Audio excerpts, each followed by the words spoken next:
छोटी सोच एक शिक्षाप्रद कहानी। एक छोटा सा गांव था। वहां पर हरीलाल नाम का एक युवक रहता था। वो बहुत गरीब परिवार से था। गरीबी की हालत यह थी कि उसके घर में दो वक्त का खाना भी ठीक से नहीं बन पाता था। पिछले कई दिनों से हरीलाल गांव में काम की तलाश कर रहा था, लेकिन उसे कोई भी छोटा मोटा काम नहीं मिल पा रहा था। आखिरकार हरीलाल ने तय किया कि ऐसे नहीं चलने वाला। उसे किसी और जगह, किसी और शहर जाकर काम ढूंढना होगा, अपनी किस्मत आजमानी होगी। अगले ही दिन हरीलाल दूसरे शहर जाने के लिए निकल पड़ा और ट्रेन में बैठ गया।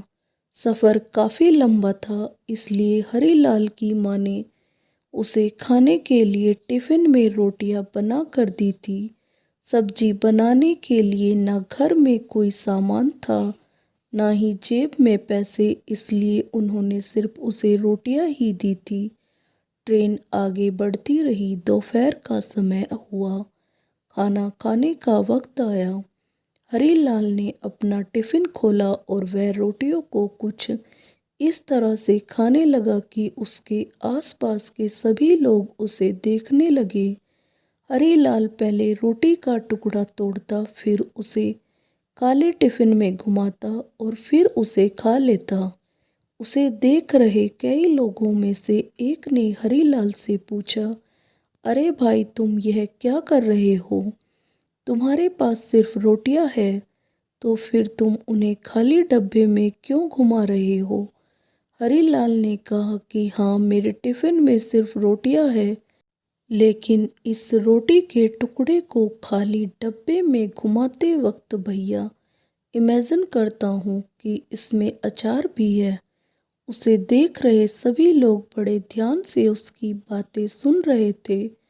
उनमें से एक ने उससे पूछा, क्या ऐसा करने से तुम्हें अचार का स्वाद आ रहा है?